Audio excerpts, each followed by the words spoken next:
Monday, which means that it's so jump, everybody. Hey, Miss Hill, I'm going to be your safari driver here on the Harambe Wildlife Preserve. If you look above your heads, you got that animal spotting guide. That's going to help identify a lot of the animals that we're going to be seeing out there today.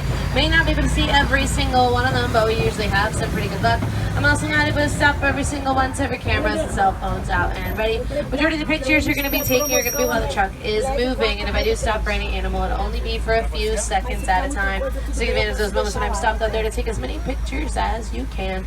Now, also highly recommended you put those cameras and cell phones on a sports setting or an action mode. Like I said, won't be stopping for every animal. Majority of the pictures you're going to be taking are going to be while the truck is moving, and if I do stop for any animal, it'll be for a few seconds at a time. Now, if you have starting here in the little Ituri forest, let's see what we got going on in here. There is a lot of bushes and trees in here as well that the animals like to hide behind up and camouflage very well in, so you never know exactly what you're going to find.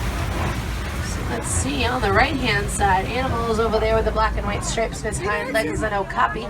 And before we miss these on your left really quick, these grayish animals up there are the greater kudu, second tallest antelopes in Africa, and those don't actually have any horns because those are female. The male's the only ones that have horns for the kudu. And that okapi on your right there is the only living relatives to the giraffe.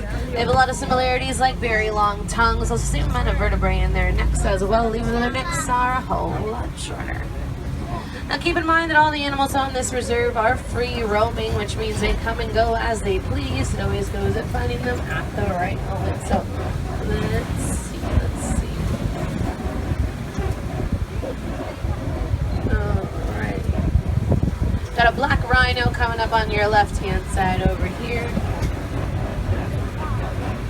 Now, sadly, there are less than 5,000 black rhinos left in the world today. Hunted and poached for their horns, which are believed to be very valuable, just made of keratin, though, which is found in our hair and fingernails. Black rhinos get about 3,000 pounds, and their horns will grow about 2 to 4 inches every year. Coming up on your right-hand side, we've got some rust-colored animals with some horns over here, which are going to be the bongos. Bongos, known as the ghosts of the forest because they're very rarely seen. They're very shy, reclusive animals. They do like to hide. The way their horns are shaped back that way is to help them navigate through the bushes and through the underbrush without actually getting caught or tangled on anything. We're going to head over this way to the Safi River. Quick question though, do you guys like hippos? Alright, because the Safi River is usually home to quite a few hippos. Now don't be surprised if you don't see a whole bunch of them right off. They do spend a majority of their time submerged underwater. That is to keep themselves from overheating, helps keep them cool. They're also able to hold their breath underwater about 5 to 8 minutes at a time. So sometimes they could be under the water there and you'd never even know it. So let's see if we can find some hippos around here.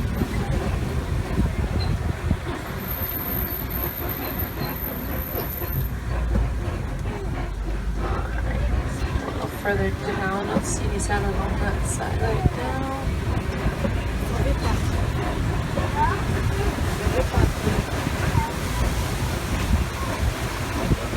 Alright, there is some on your left swimming around. They're right under the water there, as I can see about 2 of them. Now the hippos, like I said, they'll spend all that time underwater, but they sometimes are known to come up to the top of the banks at night, eat about 150 pounds of grass. The hippos also, once they're born, usually already around 85 pounds. Once adults, usually reach to be around 5,500 pounds. Large white birds hanging around the island, those are pinks-backed pelicans. Pinks-backed pelicans get that name from the color that their feathers take during mating season. And they'll nest about 20 to 200 pairs at a time. See another hippo hanging out over there. So a couple also under the water too. Let's keep on going here and see what else we got going on this side.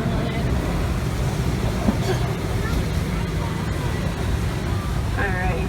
Across this bridge here, when I cross the bridge, you look over to your left-hand side, you'll find a couple of Nile crocodiles. Now, Nile crocodiles, these guys can actually grow to be around 20 feet long. Also, sometimes sit there with their mouths open, which actually just to help regulate their body temperature. As you can see, do more new in there.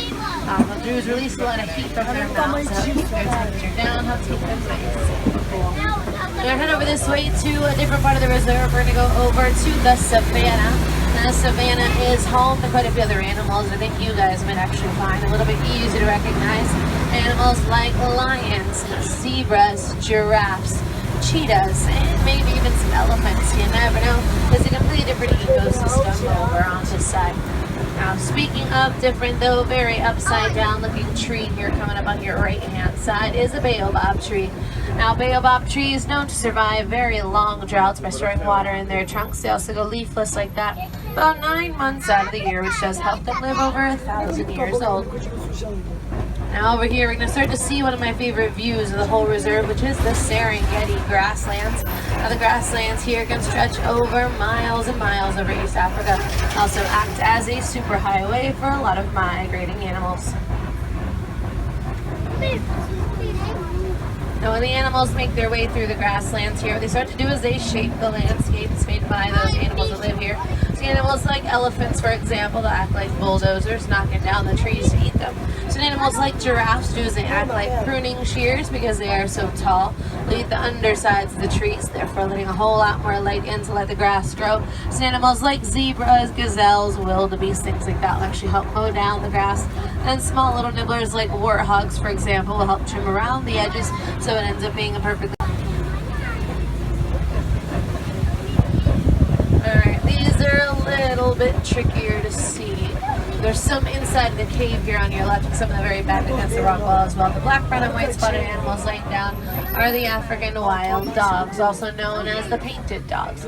Usually found in packs of 5 to 15. And make sure he stays seated for me, please. Put him down. The second row. Put your child down, please. Now, the African wild dogs, also known as the painted dogs, usually found in packs of 5 to 15. They are pack hunters and very successful hunters at that, even a little more successful one of the big cats in Africa as well. Always led by the alpha male and the alpha female of the entire pack, which are also the primary breeding pair of the whole pack as well. On your left here, we got 2 different animals. The little tan-colored antelopes with a stripe on their side are the springbok. Right over here. Springboks don't get about more than 2 to 3 feet tall, known to spring or jump high into the air about 8 to 12 feet. Then the big tan-colored antelope is a female, couple babies, but there's a big one right over here on the left on the hill. That is a Patterson's eland. Now the Patterson's elands are the tallest antelopes in Africa. The tallest just their shoulder, reaching to be around 6 feet tall. I believe it's just about his height there. They're also known to jump from a standing position about 6 to 8 feet in the air as well. Tall red cone-shaped mounds on both sides of the base pass back there. Do you guys have any clue what those were? Alright, those are all actually termite mounds. Now the termite mounds made of dirt, termite saliva, and animal droppings. Not exactly the most exciting set of ingredients, but the best to make those termite mounds as hard as concrete. Now because they are as hard as concrete, animals like elephants like to use them as scratching posts. Once they've worn them down smaller and smaller, other animals like antelope and gazelle actually stand on top of them, using them as lookout posts to look for any animals that might be hiding nearby in the tall grass, or any predators that might be close by that they'd have to run away from or protect their homes from, of course. Coming up this way, lots of different animals here. One of my absolute favorite animals on the reserve, which we'll see again when we come around the corner, is this big guy on the right that has the really large white horns, which are the Ankole cattle. Ankole cattle, also known as the Watusi cattle, is one on your left here as well. They get that name from the tribe that domesticated them, being the only domesticated animals here on the reserve. Then you also have the big herd of wildebeest as well, which have one of the largest annual migrations in Africa, migrating in the tens of thousands, and their Afrikaans name actually means a wild beast, hence the name wildebeest. See some more of those Ankoles up there. Now those horns on them, I know they probably look very heavy. Actually no, they're a whole lot lighter than they look. They act like a cooling system for the animals that are actually hollow on the inside, sort of like a honeycomb. Blood vessels run through those horns from the very bottom to the tippy top. So the blood circulates through them, helps disperse a lot of excess body heat, keeping their bodies nice and cool. And those horns, believe it or not, can actually get about 4 to 6 feet in length as well. Got some giraffes coming up on your left-hand side here, which the giraffes are the tallest animals in the world, can actually grow to be around 20 feet tall. Once they're born, though, they're usually already around 6 feet tall, so it's about halfway there already. There is about 9 different species of giraffe. These are all actually Maasai giraffe, which you can tell because their pattern's a bit more jagged around the edges. Patterns on a giraffe are always individual to each giraffe. No 2 patterns are ever going to be exactly the same. They sometimes look very similar, but they're very, very different. So different. And even baby giraffes, the very young, can tell apart which one is their mother in a group of giraffes just by looking at her pattern. One thing I also love about giraffes, known to have some very large hearts. Their hearts can actually be around 2 feet long and weigh over 25 pounds. Coming into Monkey Point, which is also the start of elephant country as well. So we might see an elephant over here, maybe run into the herd a little bit later on. Monkey Point, though, also is where we usually find a nice big group of mandrills. So we'll see if we can maybe find some monkeys around here as well. Let's see.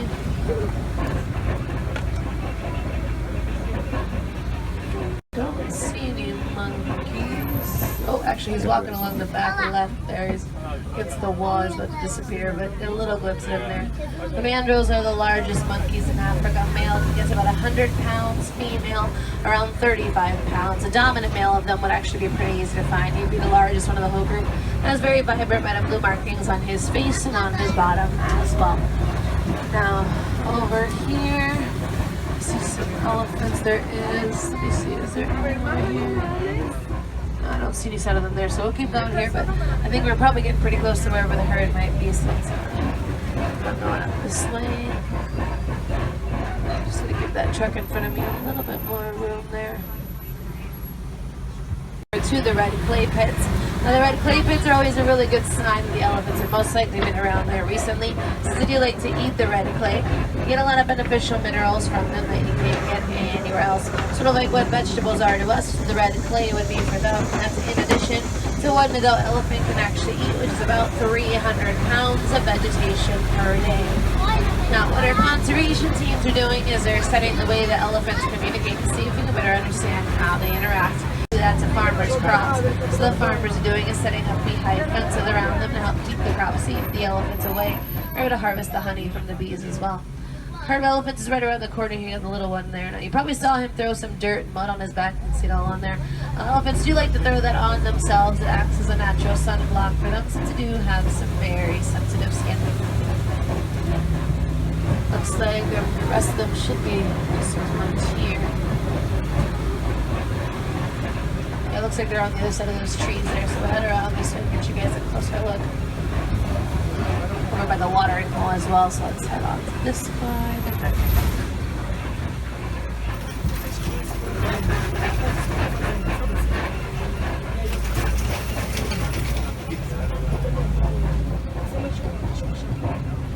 There's going to be some down there, so we'll head that way in just a little bit.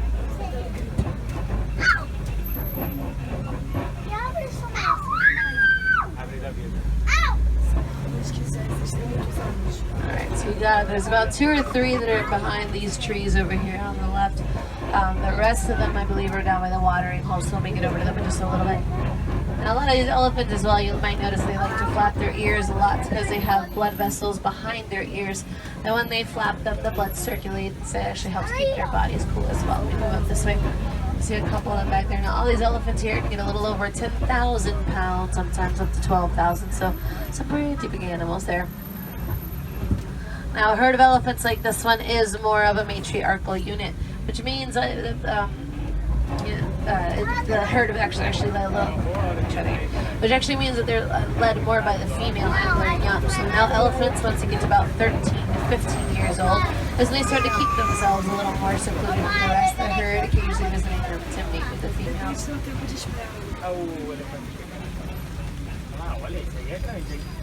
Now we'll come around Flamingo Island. Now, Flamingo Island is home of the greater flamingos. They are the lightest pink flamingos of their species, having all that pink coloring mainly from the food that they eat. They eat a lot of brine, shrimp, and other small crustaceans that have a lot of mating periods, which is exactly what makes their feathers pink. As we come around this way, though, we're going to head over into rhino country again. So this time we're going to see if we can find some white rhinos. Sadly, back on the endangered list again, hunted and poached for their horns, saying this for black rhinos. Now keep in mind that the white rhinos, just like everything else, around here, roam freely. If we don't see them right away, they're probably staying along with someone else, but actually caught a glimpse at one, so we'll see if we can see it better when we come around to the other side. There's actually about 4 or 5 of them there. There's actually a mama and baby white rhinos, that little one that's on her own that's just kind of rolling around there. I think mom's right behind her. Just see if we can get you a little closer here.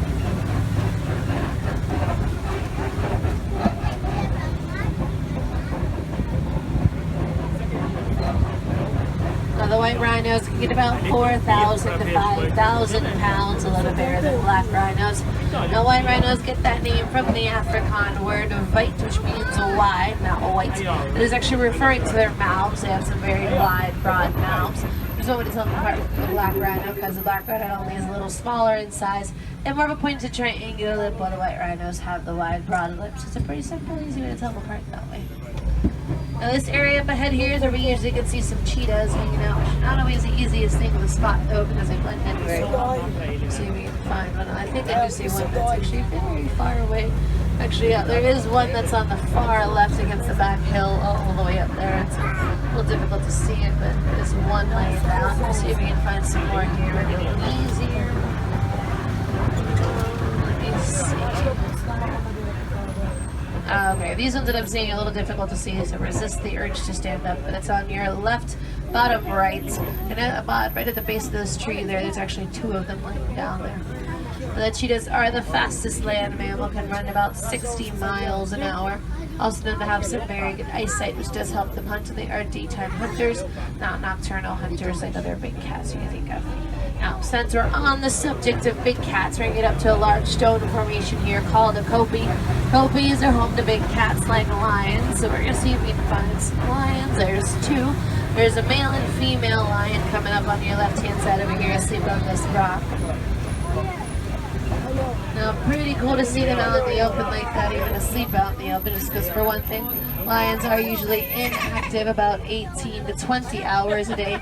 They like to take lots and lots of naps as well, so always a 50-50 chance of seeing them asleep or awake because they're pretty always out there. Now the female lions will primarily take on that role as the hunters of the pride, while the male lion gets that role as the protectors of the pride. Some zebras over here, which we'll see again when we come around on the other side, so I'll have to wait to see them when we come around. If you look on the left, there is another female laying down up there by the tree by herself, so there's about 3 lions there. Alright, let's head around this way.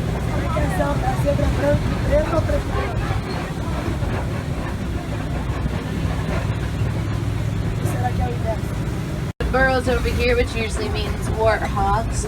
See if we can find some warthogs. Oh, these guys are asleep as well. Over by the greenish looking rocks back there, there's 2 warthogs laying down right next to each other right under the tree branch. Now the warthog's largest burrowing animals, using their feet, their snouts, or tusks to dig the burrows, sometimes taking other burrows or other animals have left behind. And little short legs they have help them run about 35 miles an hour. Now, got a couple different things coming up this way. We have the zebras. We also have little antelope, these little brown antelopes on the right and left. Let me come around. Actually, just on the right. The little brown antelopes up here are the Bontebok, which are family of the wildebeest. Also, the zebras, the minutes after they're born, are able to walk. Hours after they are able to run to keep up with the rest of the herd. Zebras also look very docile. They're quite strong, actually, known to be able to kick up their back hind legs and break the jaw of any oncoming attack predators. You've got about 4 ostriches on your right-hand side, which are the largest birds in the world. They have wings, as you can sort of see there, but they actually are flightless birds. Long legs that they have help them run about 40 miles an hour. When they're running at those high speeds, they'll keep their wings out extended to other animals that we might be able to see on that side. We'll see if we can find one.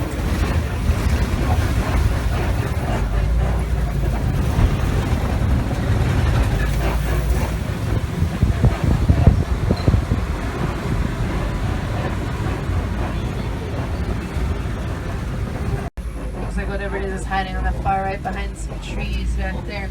It's being a little shy, so I'll let it be. As we come around this way, though, it does look like we've sadly reached towards the end of our safari here today. I hope you guys enjoy yourselves and all the animals that you got to see. Now, if you wanted to see some more animals, though, a couple places you can still go. You can take a walk over to the Gorilla Falls Exploration Trail, which is a walking trail for other animals like gorillas, meerkats, naked mole rats, other species of birds, some more zebras, some more okapi, also an underwater living hippos.